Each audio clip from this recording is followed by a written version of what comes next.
From Psalm 121. I lift my eyes to the mountains. What is the source of my help? My help comes from Adonai, maker of heaven and earth. God will not let your foot give way. Your protector will not slumber. See, the protector of Israel neither slumbers nor sleeps.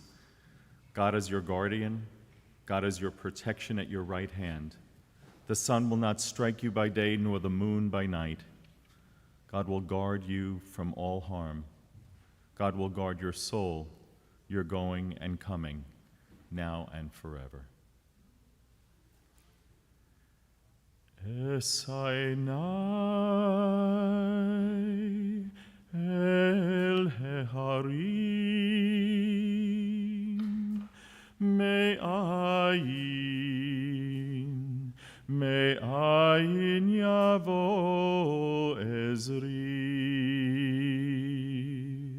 Ezri me'im Adonai ose shamayim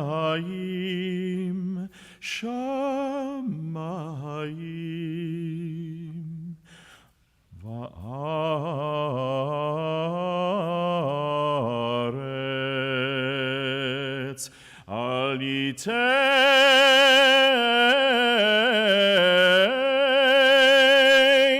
lamot raglecha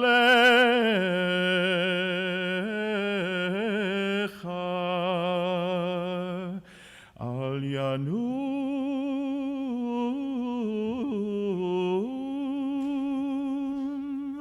shomrecha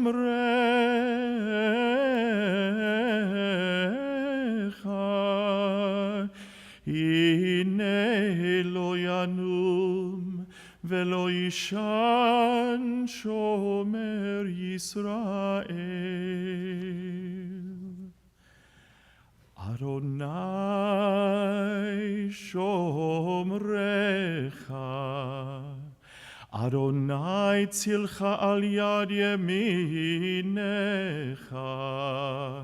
Yomam hashemesh lo yakeka, ve'yareach balayla. Adonai yishmorcha mikol ra, yishmor et nafshecha.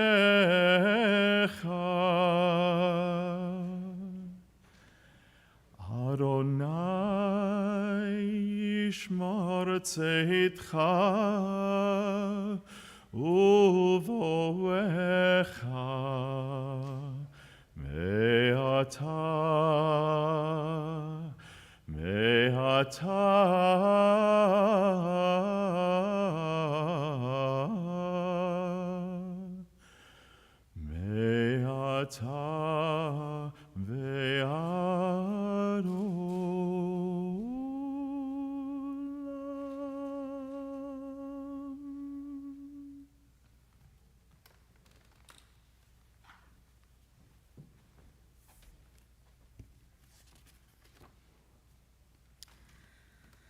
Mourning is the price we pay for having the courage to love others.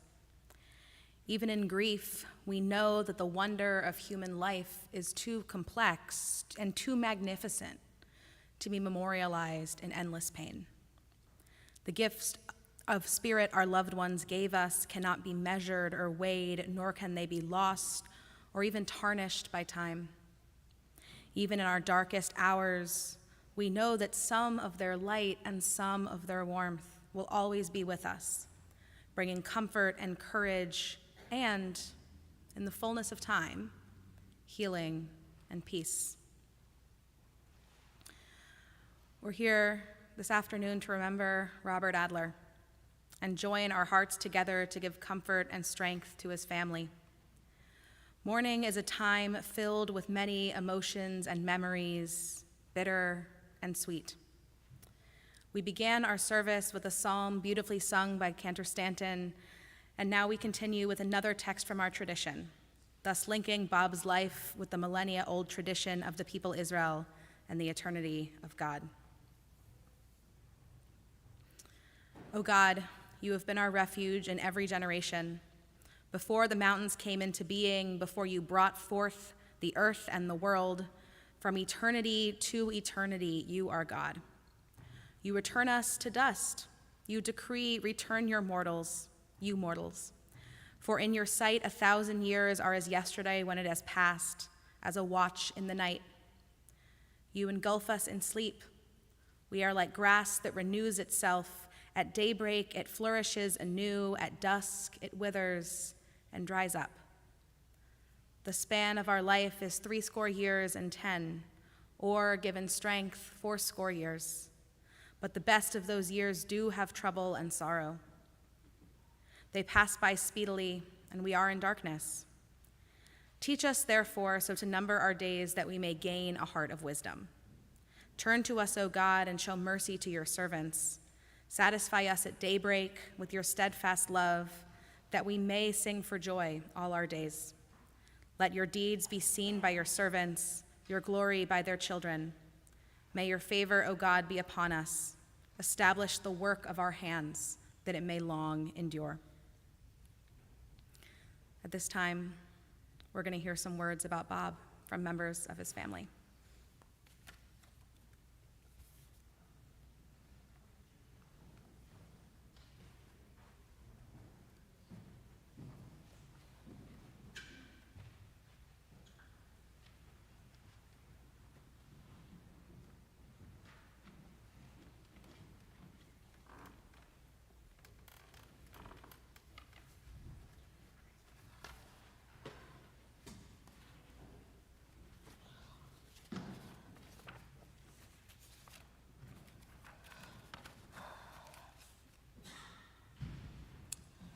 Hello, I am Judy Adler Moore, and I'm Bob's only sister. In thinking of how special our relationship was, thoughts came rushing through my mind, and it occurred to me, can you hear me? And it occurred to me that everyone here could say the same thing. Bob had a way of making all of us feel special, and that how we felt about things was very important. He was an idea person, always looking for fun and opportunity. In college, he introduced me to tennis, skiing, water skiing, snowmobiling, motorcycle riding, and we swam hundreds of laps while I did a 50-mile swim. He got me a job lifeguarding, along with our brothers and John Kleinman. Being with Bob was always interesting.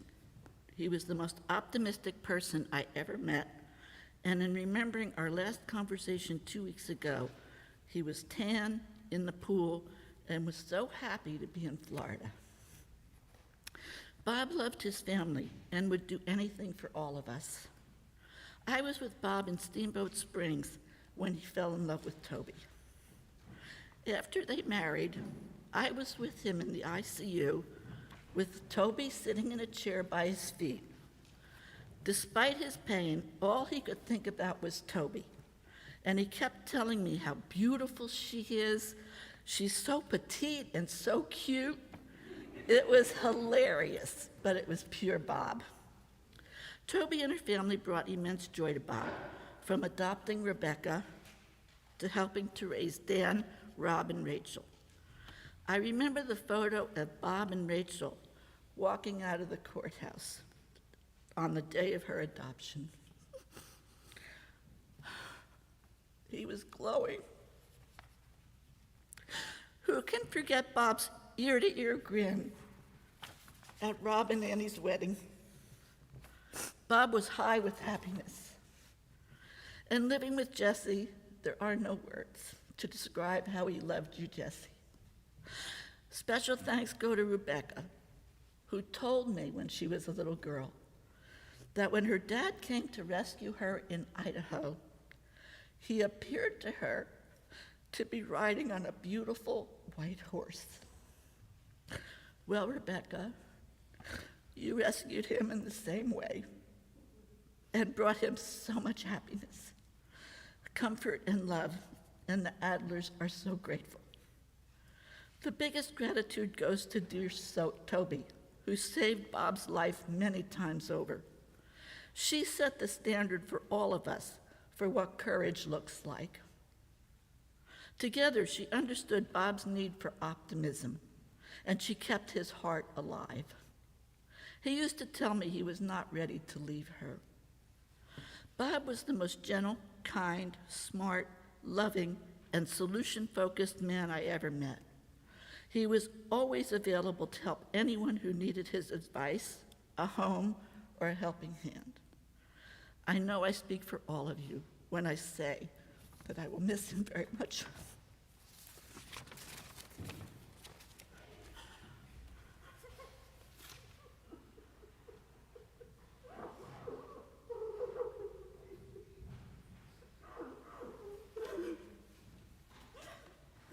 Thank you, Judy.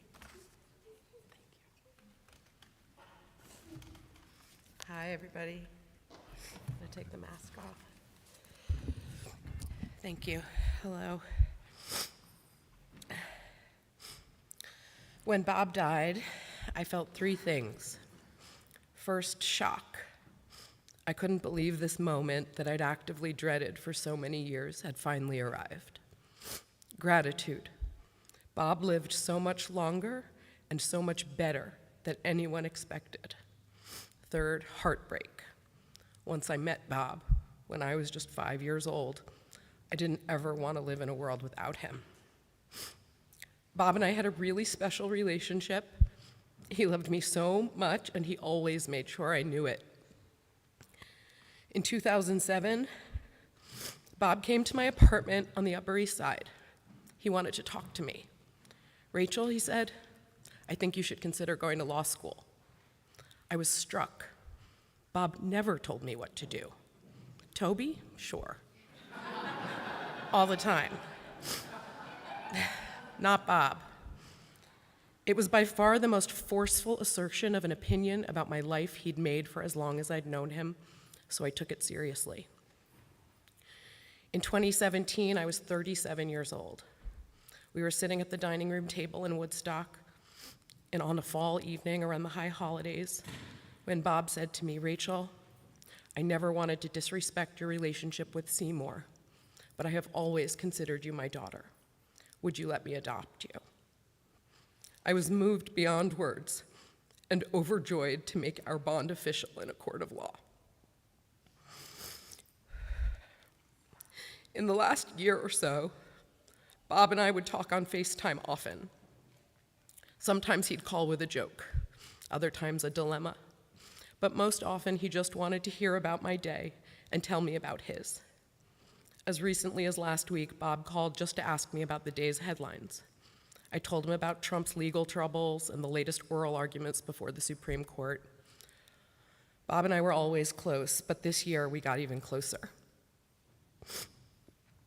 Just recently, when I returned from Mexico, Bob said, how was Weehawken? He means Oaxaca, I think. And I didn't correct him. But the next day he called and said, you thought I got the name wrong. I was making a joke. That was Bob, funny to the last drop. It's no exaggeration to say Bob is the best man I've ever known. He set all the standards. How to be a husband, a father, and a conscientious citizen in a world full of wrongdoing. I still don't want to live in a world without Bob. But I look at Jesse, at Solly and Maya, Bob's 3 grandchildren, and I know that his legacy, his kindness, his morality, and his love continue. I also know the world is better simply because Bob was in it. And most of all, I'm just so grateful he was my dad.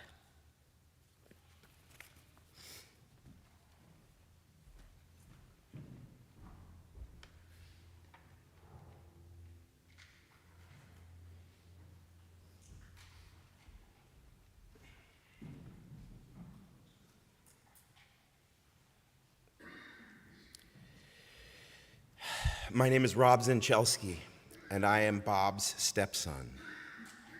My name is also Rob Adler, and I am Bob's son. Bob Adler is the stuff of legends.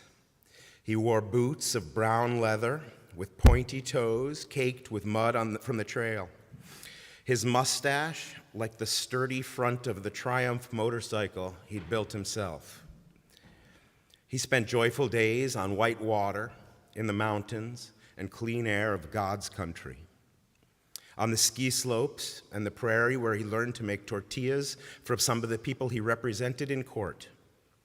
He was a cowboy Robin Hood who took the cases of people who literally could only afford to pay in rice and beans. And he championed the causes of those for whom the system was never set up to protect or defend. From Black Panthers in Patterson to tiny children across the country, and 4 very specific children, and 1 woman and a dog. He was our knight in shining armor. Sweet Sir Galahad in a 10-gallon hat.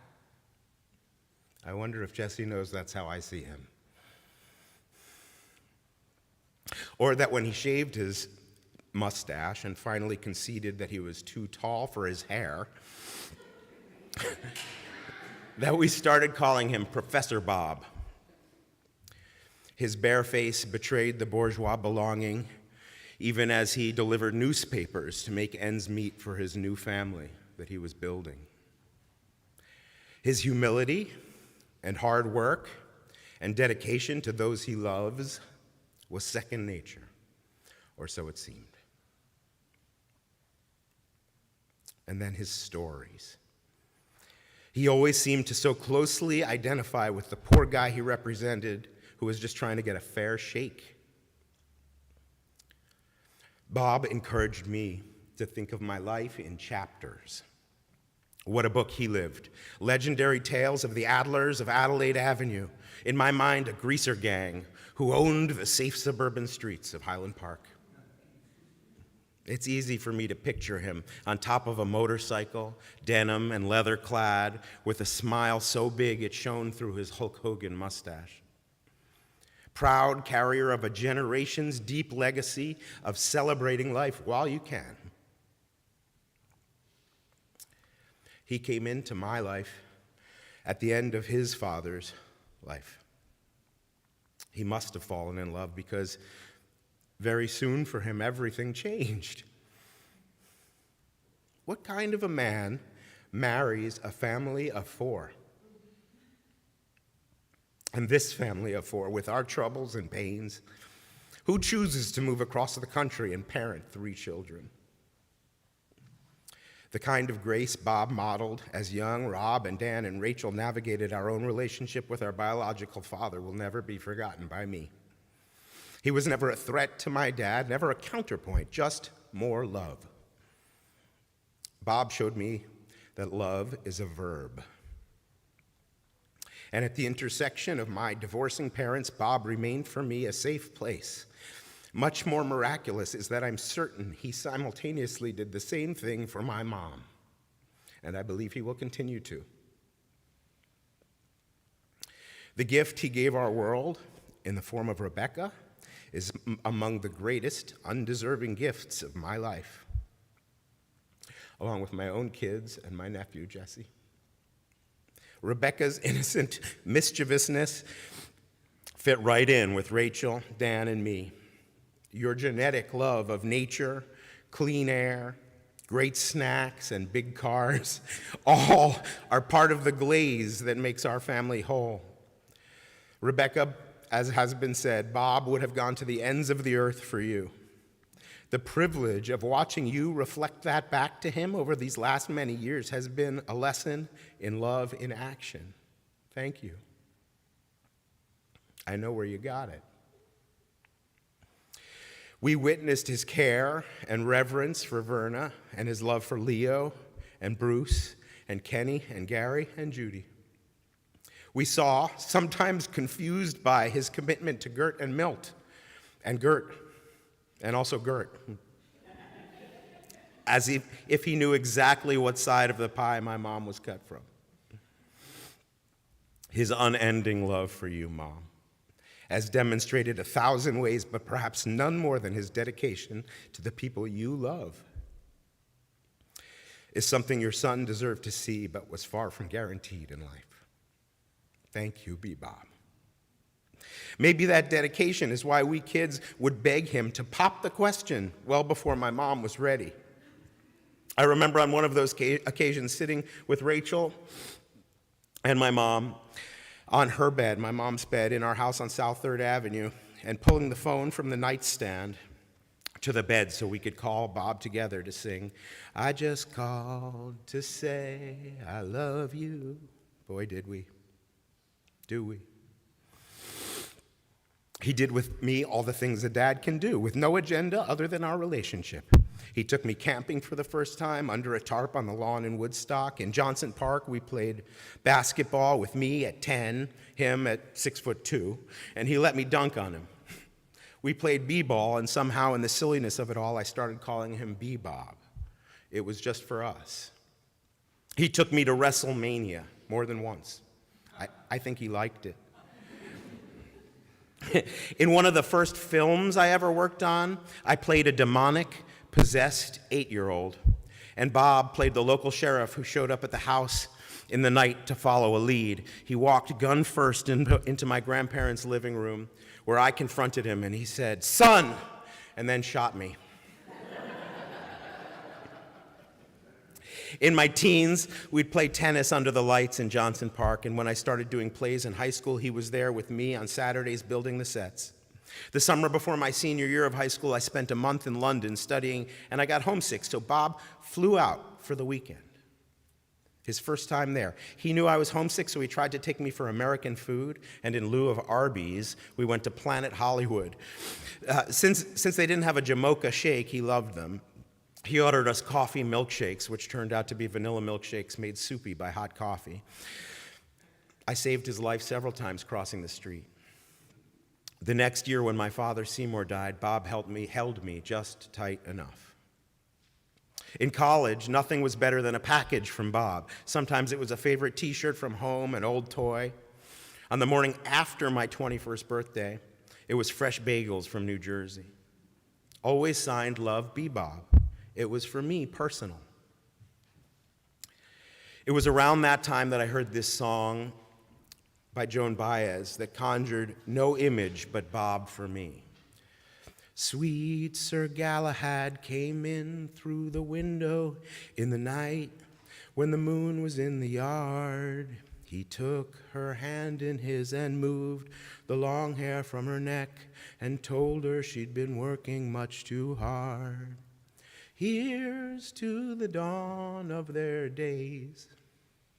Their days were a wild love story. Of dancing in the driveway, love was a deed. Mom, I could never fathom what would compel the magnitude of devotion you had for each other until I met Annie, but now I get it. When Bob elected to have his leg amputated, we already knew he was the bravest man we'd ever know.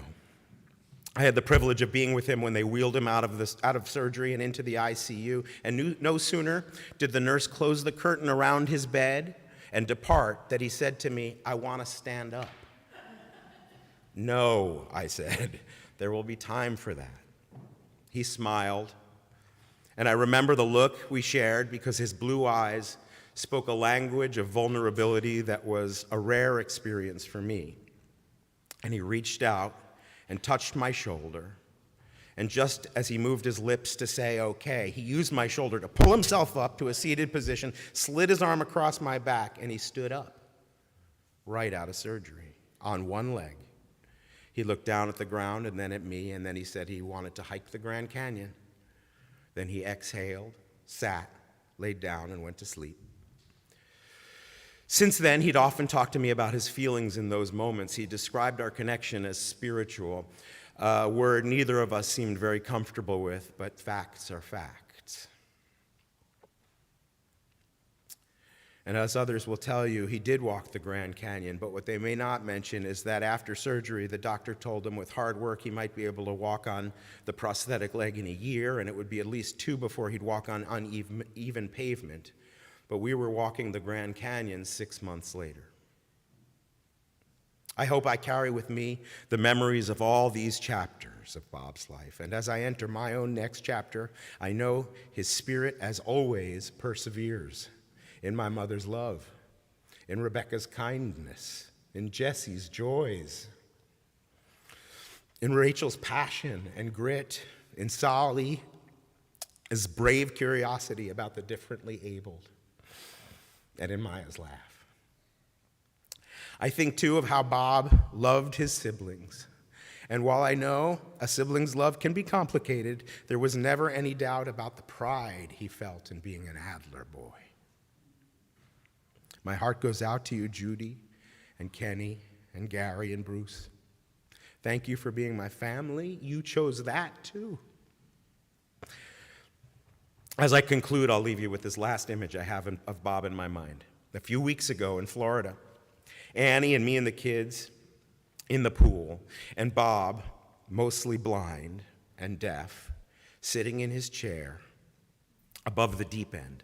And as 3-year-old Maya and 5-year-old Sally swam from the shallow end toward the deep end, he looked right at them and smiled, like his vision was crystal. And his voice went up as he said, "Hi, Maya. Hi, Sally." And he talked with them. Good night, my Bebop. We were so lucky to have you, and we will always love you.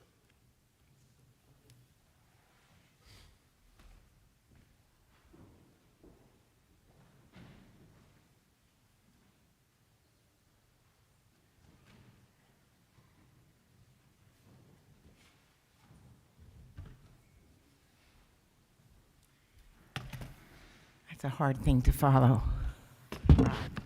It's beautiful, all of them. Love. Passionate, devoted, insane, and joyous love for my sister Toby. Love for Rebecca, for Rachel, for Robbie and Annie, for Daniel. Love and devotion for his grandchildren, Jesse, Sally, and Maya. Love for his sisters and brothers. Love, so much love. That is how my dear brother-in-law, Robert Adler, engaged with all of us, and maybe even with many of you. He didn't just say, "I love you." He showed it. He lived it. His heart was full, and he always had room for more love, for more family, for friends, for whomever needed it. He just approached life that way. He loved everyone, love and family. Bob and Toby met because of their families. Bob's parents and my parents were dear friends, Happy and Verna, and my parents, Gert and Milt. When Happy died, my family spent 7 days with Verna at her home in Highland Park for the Shiva. That's when Toby and Bob reconnected and fell madly in love. Bob made my sister laugh like no one could. They spent the last 30-some years laughing and giggling like kids. For real, there are a lot of pictures. They were madly in love, and it showed. When they started their love affair, Toby had 3 children, Bob had 1. But they quickly joined the 2 together to make one family, no divisions, no language depicting anything more but that they were a family. Bob taught the kids to ski. Even Toby learned. She was terrified, but you went on the bunny slope. She never left the bunny slope. She took new risks because of Bob. She trusted him. She loved him. She was devoted to him. Bob loved his brother Leo, who predeceased him, and he took care of him the best he knew how. He loved my parents dearly, and they loved him. They were wary at first of Bob with his adventuresome spirit, but his kindness won them over, and he became their son too. Love and family. Bob loved adventure. It was his incredible spirit, his love of life, and all that it contained that got him through so much. He rappelled down mountains, ski patrol in Colorado, rode horses, and so when he had health issues, Bob approached each as though it was a mountain to get down, one way or another. When he lost his leg, I remember him saying what concerned him most was would he still be able to have a catch with Jesse. That was the essence of Bob, love and family. After Bob was medevac from Colorado to New York some years back, he loved to tell me the amazing story of how the Learjet went straight up. No runway, none of this, just this. Toby turned green. Bob thought it was the coolest thing. Love and family. Bob and Toby traveled together with their kids and multiple dogs, and at times with my parents through the United States. After Bob lost his leg, as you heard, he went back to the Grand Canyon, another mountain to climb. He needed to take that challenge head on, and he did. We had a family tradition growing up that my father would get all of the girls in the family flowers or a plant for Mother's Day. Bob sent me flowers for Mother's Day the year after my dad died, so I would not feel the loss as dearly. Love and family. And I cannot end this eulogy without talking about my sister Toby. If Bob were here, he would not be able to find enough words to thank her for her extraordinary care and devotion. He would tell you he hated being nagged about doing the things he was supposed to do, but he always knew you were devoted to him, and he knew that it was you who kept him going with your love and care for so many years when so many others counted him out. Toby could not have done what she had done these last few years without the extraordinary care, Rebecca, that you also gave your father. The doctors who cared for Bob were true healers. Some are here today. They were awed by Bob, by his resilience, his strength, his determination, his ability to take on difficult health challenges without hesitation. He defeated the odds with their loving care. We know you mourn today too. Love and family. Bob loved his nieces and nephews, all of them, those who have come from near and far. He loved me and my brothers and sisters, some who are no longer here with us. He loved all of our kids too. We loved him. One anecdote I'd like to share. Bob's eyesight had become diminished, as had his hearing. When I'd ask him how he was, Toby would answer for him. I can't see, I can't hear, I'm great. That was Bob.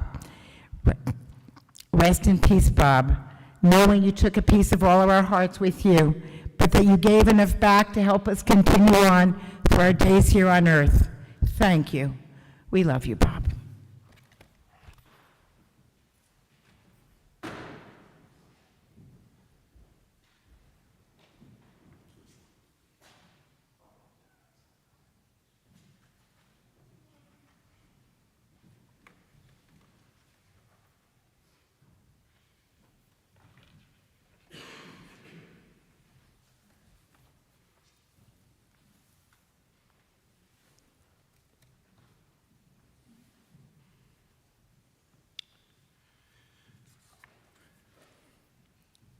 In the last few days, since I first received word of Bob's death, I found myself hearing the sounds of a favorite sonnet. So many times in recent years, I thought that Bob's life was near to the end, but Bob fooled the doctors and everyone else because he loved life, and he loved all of you too much to leave until now. And here are the words that come to mind. Let none of you weep for me, especially you with whom I've smiled, nor bow down your head in utter grief. Put on no mourning as if the pall induces forgetfulness, and conceal all we've done together. We have lived, remember? Say not that I have died, that this is death. Say that I lived enjoying each mortal breath. We have learned and labored and wrought. What our hands found to do, we sought in quest to raise to nobler height. My life was blessed in the living, my death hallowed because of giving. Life to me was challenge. I was so happy to live. That's the Bob I recall. And so did all of you who spoke so lovingly about him. He was the guy I met who came to me with his bride-to-be, his Toby. I recall the two of you at that first meeting. You were both aglow, giddy with love, and ready to build a future together. Toby, Bob was your partner, your business partner, but even more your life partner. You found each other at a time in your lives when you needed each other's strength and support and love, and you and he shared it together every single day and moment until the last. Dan and Rob and Rachel and Rebecca, Bob was, as you said, the man who fathered you, each in his own and your own special way. And Jesse, how he loved to father you too. He shaped your lives. He made you all a family. He taught you the meaning of patience, the art of laughter, and the extraordinary gift of human kindness. Bob welcomed Annie and delighted in Sally and Maya too.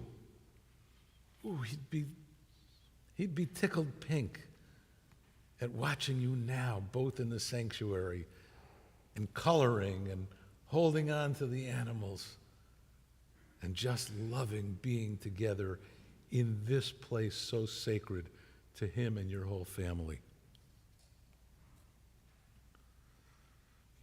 That was the Bob Adler I knew. Husband, partner, father, grandfather, the man whose life force moved to a different rhythm than the norm, who always gave others balance. His presence was remarkable wherever he walked his journey and with whoever's life he touched. It should be no surprise to any of us that Bob knew how to bring kids together and make them into one family. After all, he learned it from his parents, Verna and Happy. They showed Bob how you live and love even in the midst of a dynamic family. He played it out with Judy and Gary and Ken and Bruce and with Leo too. And he welcomed Mary Jo and Dottie and all on the other Adler side.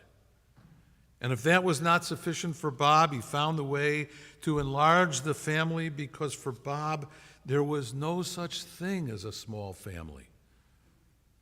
So along came Margaret and Jonathan and Marcia and Chuck, and with them came Jerry and Barbara and Debbie, and of course the kids. Oh, how he loved the kids.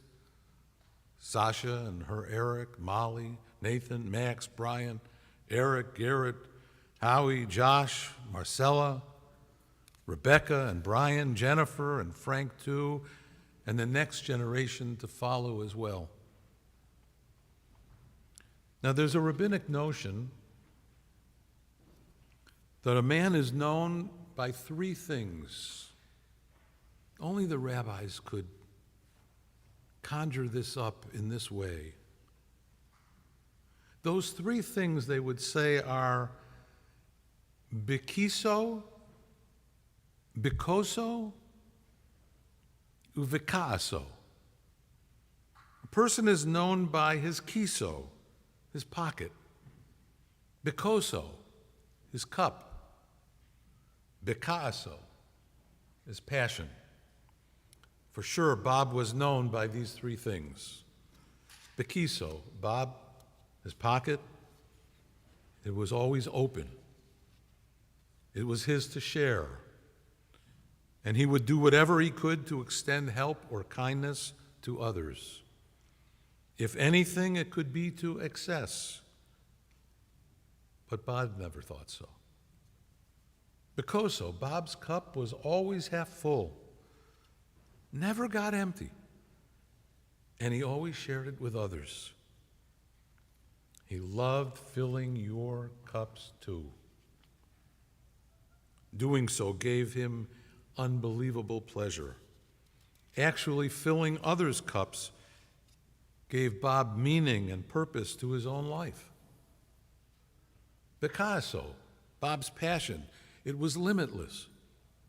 He loved life itself, the outdoors, the indoors, the ball field, the golf course, watching Jesse, taking trips with Toby and the kids, you name it, and you heard it.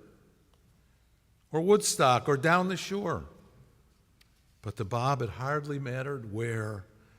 It was all about the sharing with family and making the most of every moment, every day, every breath, until the very last. Truth be told, Bob would tell us, "Don't you dare mourn for me." He would declare, "If you want to remember me, celebrate my life with you, your life, our life together." He might say, "You can shed a tear for me if you insist, but only if it helps reduce any pain that my death might cause." As the sonnet declares, "My life was blessed in the living, my death hallowed because of giving. Life to me was challenge. I was so happy to live."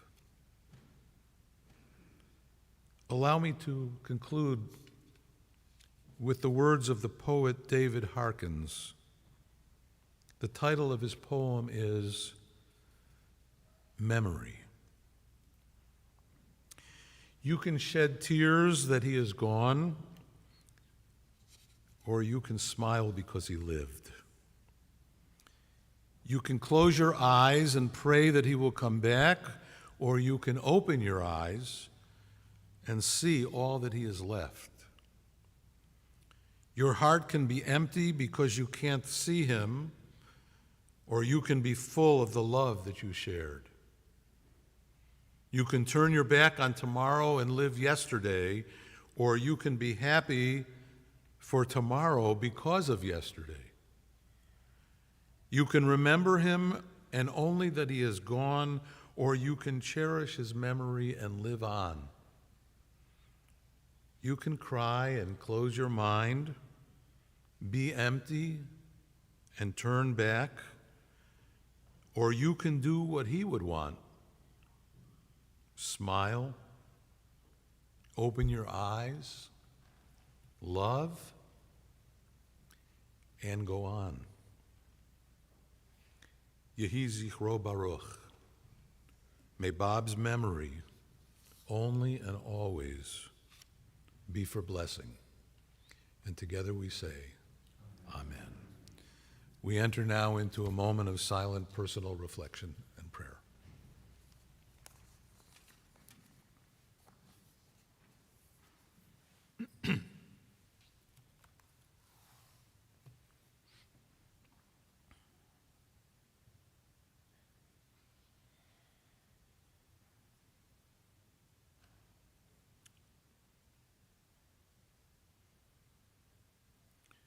May the words of our mouths and the meditations of our hearts be acceptable before you, our rock and our redeemer. Amen. We rise now for the El Malei Rachamim.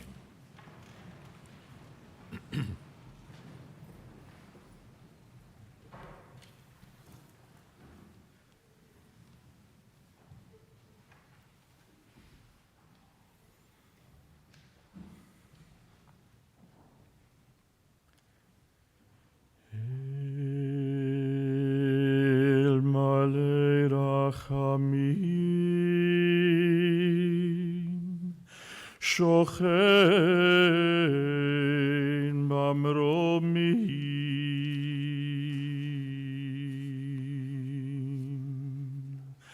המצא מנוחה נכונה תחת כנפי השכינה.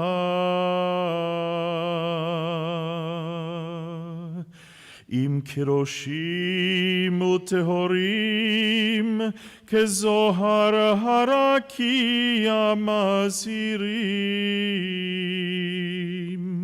את נשמת יעקב באליה שהלך לעולמו.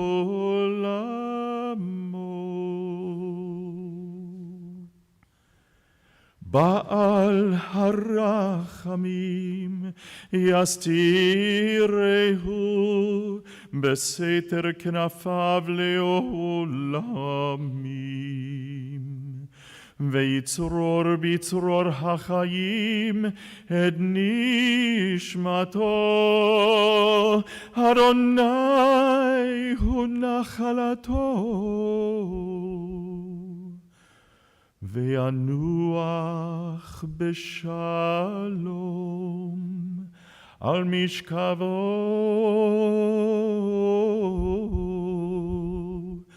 ונאמר Amen.